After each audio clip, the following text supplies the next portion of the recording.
Hi everyone, how's your week been? Week one of remote learning or remote teaching, as the case may be.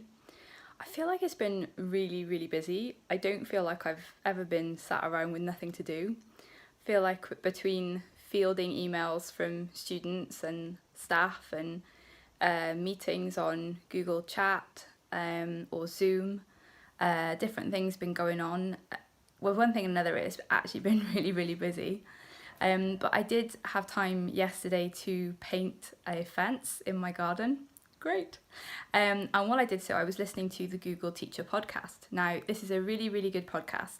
And they did a session that was recorded before the coronavirus was really spreading, particularly outside of China.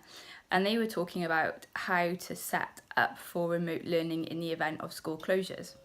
And one thing that was really interesting in the podcast was that it said a teacher who'd been in China at the time of coronavirus was saying that you need a lot of grace. You need to show students a lot of grace.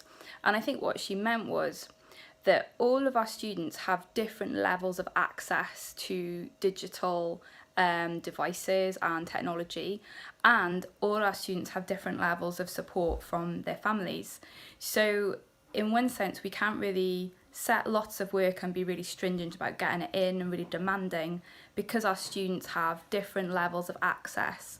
We have to show awareness of that. I've also seen how parents have a sense of frustration and helplessness if they have to work from home, because they are not always able to give time to homeschool their children. I sent out an update to some parents of what their children were getting on with, and I think one person emailed me back saying, well, I haven't had time to do any of this with my child because I've been working. And I think we really all need to just remember that in these kind of really extreme situations, the learning opportunities are there for those who are able and willing to take them. But I think, nobody wants to put pressure on parents in a time that is already incredibly challenging.